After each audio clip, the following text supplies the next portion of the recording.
مسما ایک صحابی ہیں امام صادق علیہ السلام کے، تو وہ آئے امام کی خدمت میں، عراق کے رہنے والے تھے۔ امام نے خود پوچھا کیا تم اہل عراق سے ہو؟ اس نے کہا جی مولا۔ امام تھے مدینہ میں، تو امام نے فرمایا کہ کیا میرے جد حسین کی زیارت پہ جاتے ہو؟ کیا بار بار جاتے ہو؟ مسما نے کہا مولا کم جا پاتا ہوں، اس لیے کہ میں بصرہ کا رہنے والا ہوں، اور بصرہ میں اس وقت کئی دشمنان اہل بیت تھے اور عباسی خلفاء کے کچھ جاسوس بھی تھے۔ کہا مولا وہ جاسوسی کر کے مجھے یہ خطرہ ہے کہ کہیں وہ میرے اہل و عیال کو، میرے گھر بار کو نقصان نہ پہنچائیں۔ بہرحال تقیہ بھی اپنے مقام پر، تو مولا میں کم امام نے، اب وہ امام ہی کیا کہ اگر کوئی مومن کسی مشکل میں ہے تو اس کا راستہ نہ بدلا دے امام۔ ہائے ہائے ہائے۔ تو امام علیہ السلام نے کہا کہ اچھا چلو بار بار زیارت پہ نہیں جا پاتے تو کیا حسین کے ذکر کو سن کر گریا کرتے ہو یا نہیں؟ اب ما تصنع بحسین، کیا جو حسین پر ہوا تھا، دیکھو یہ وہ زمانہ ہے امام صادق علیہ السلام کا کہ کتنے ہی حسنی سادات علیہ السلام میں سے امام زادے شہید ہو رہے تھے۔ امام صادق نے یہ نہیں کہا کہ تم حسین پر گریا کر رہے ہو تو کیا ساتھ میں ان کو بھی ملا رہے ہو یا نہیں ملا رہے ہو؟ اور توجہ رکھنا میں کچھ کہہ رہا ہوں، کہ حسین پر گریا کرتے ہو نہیں، وہی حسین کے مصائب پر۔ امام حسین کے غم اور گریہ اور عزاداری میں خالص رکھیں اس کو، پیور۔ امام زادوں کا بھی، کتنے امام زادوں کا خون وہ مل نہیں سکتا امام حسین علیہ السلام کے غم کے ساتھ۔ اب میں نے کہہ دیا جو سمجھ میں آ رہی ہے بات، پیور رکھو۔ علی ابن ابی طالب جو نا غیور ہے، اسے فقط حسین کی عزاداری چاہیے، حسین اس کے بچوں کی عزاداری چاہیے، کربلا والوں کی عزاداری چاہیے۔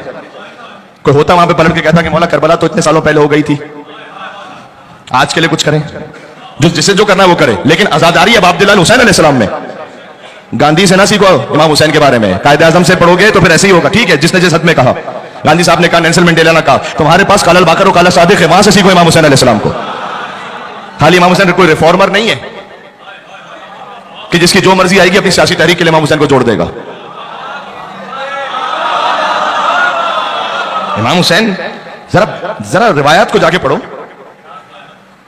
کہ امام حسین، اچھا زیارت عاشورہ امام تعلیم فرما رہے تھے، تعلیم کرتا ہے امام باقر اور امام صادق ہے، تو گھسا دیتے زیارت عاشورہ میں بھی وقت کے یزیدوں کے کچھ نام، نہ اسی یزید پہ لعنت بھیجو جو حسین کے زمانے میں تھا۔ جو پیور ہے نا اسے خالص رکھو، باقی جس نے جس تحریک پر عمل کرنا وہ چلائے اپنے مقام پر، لیکن امام حسین کی عزاداری وہ جو ہمیں سکھلائی ہے، میں آپ یقین فرمائیے گا بنی عباس کا، میں ایک بات کانسیپٹ کلیئر کرنا چاہ رہا ہوں اپنے جوانوں کے لیے۔ بنی عباس آ رہے تھے، بنی امیہ کا ڈاؤن فال تھا، امام باقر امام صادق کا زمانہ، 132 ہجری میں بنی عباس کی حکومت قائم ہو گئی ہے، اور تو اس وقت جب امام نے زیارت ارشاد فرمائی نا، جس میں بنی امیہ کے بڑے بڑوں کے نام لے کر امام نے لعنت بھیجی، تو یقین جانو پولیٹیکلی، سیاسی طور پر وہ بنی عباس کو بھی سوٹ کرتا تھا کہ امام بنی امیہ پہ لعنت بھیج رہے ہیں، کیوں؟ ان کے دشمن تھے وہ، سمجھو بات، یہ نہیں کیا کہنا چاہ رہا ہوں۔ پھر بھی امام نے کہا نہ کوئی بات نہیں، لعنت کسی پر ہوگی؟ اسی شمر پر، اسی ابن زیاد پر، اسی یزید پر۔ جب نئے نئے کردار بناؤ گے نا تو دین میں تحریفات شروع ہوں گی، بڑے اطمینان سے کہہ رہا ہوں میں، اور آج کوئی میرے سامنے مناظرہ کر لے آ کے، کالا باقر اور کالا صادق سے کرنا مناظرہ، اصول کافی سے کرنا، بحر الانوار سے کرنا، لا کے جیب کی کتاب سے کہیں لا کے نہ کرنا میرے سامنے۔ دو جملے عربی کے پڑھنے آتے نہیں ہیں، ہمارے سامنے بولنا شروع کر دیتے۔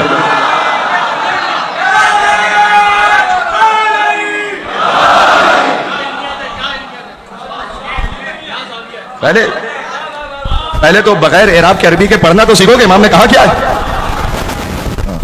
عربی کا نہ تلفظ ٹھیک ہے، پتہ نہیں کون کون سے لوگ، تو یہ ذات ذہن میں رکھنا کہ اس کو پیور رکھو۔ امام نے کہا تم حسین پر ہوتے ہو یا نہیں؟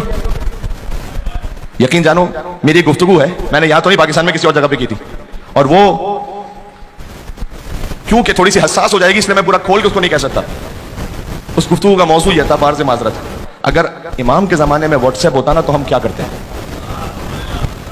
آپ یقین جانے جو ہمارے دماغ میں عزاداری کے سیاسی نظریات چل رہے ہیں نا، ہم امام، تصور کرو امام زین العابدین علیہ السلام کے زمانے میں ہم بھی ہیں، ایک مثال دے رہا ہوں، واٹس ایپ فیس بک بھی ہے، فرض کرو حملہ ہو گیا مدینہ پر، واقع حرہ، امام مدینہ میں ہے، ہزاروں لوگ قتل ہوئے۔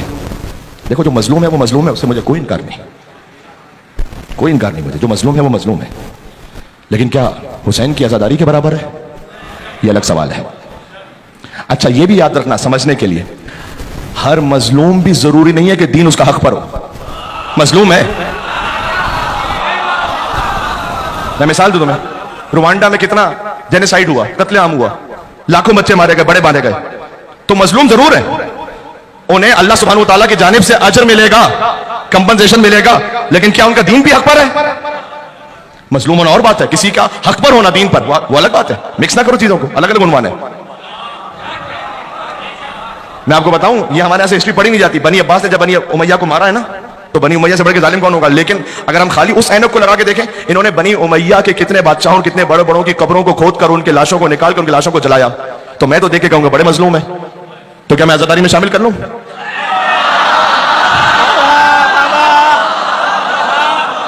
जरा समझो,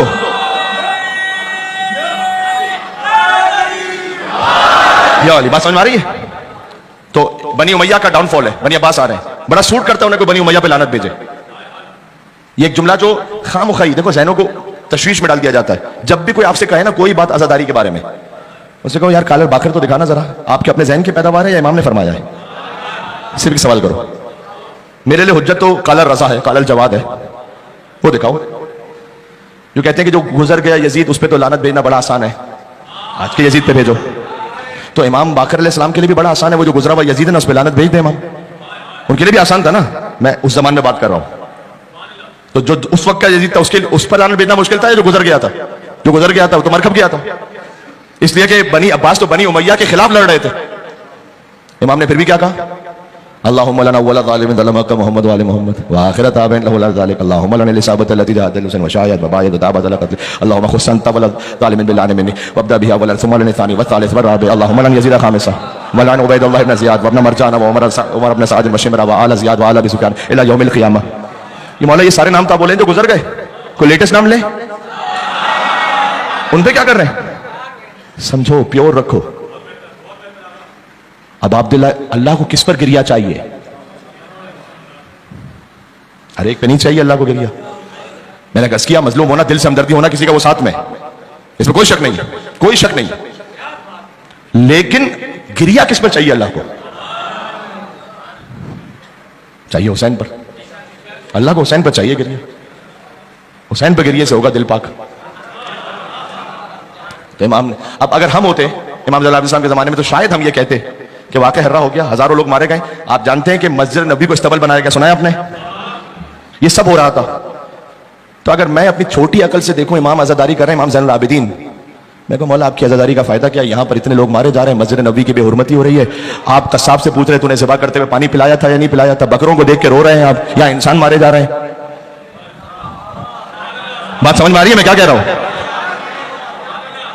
इतना बकरों को देख के रो रहे हैं, अरे यहाँ इंसान मारे जा रहे हैं, पता नहीं कितने औरतों की बेहुरमती हो गई है।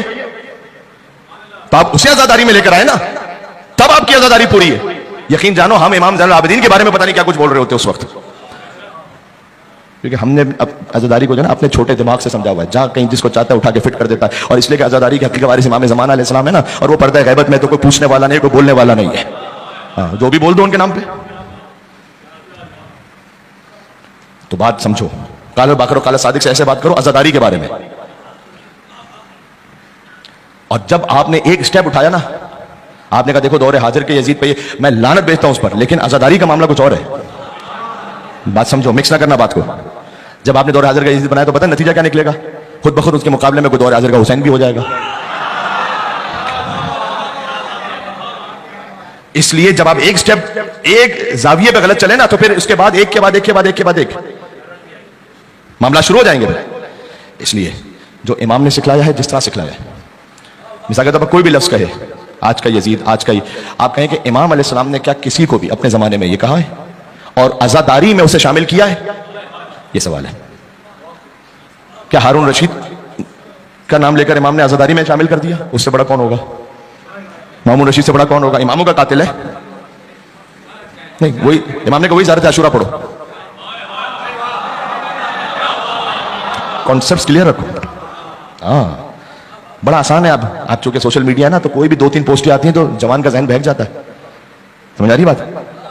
मैं इमाम सादिक अलैहिस्सलाम के ज़माने में अगर होता, तो मैं किसी खास हवाले से कह रहा हूँ, तो मैं तो उनसे कहता कि मौला आप यहाँ बैठ के आज़ादारी कर रहे हैं, हुसैन हुसैन कर रहे हैं, वो रो रहे हैं, यहाँ पर कितने ही बच्चे जो है ना दीवारों में चुनवाए जा रहे हैं। तो है ये जुल्म तो है, लेकिन क्या आज़ादारी इमाम हुसैन अलैहिस्सलाम, मजलिस इमाम हुसैन अलैहिस्सलाम में ये मखलूत होकर गिरिया होगा ना? हुसैन पे गिरिया करबला पे खालिस रहेगा। ये मैं इमाम ज़ादों की बात कर रहा हूँ, और तो किसी की बात भी नहीं कर रहा मैं।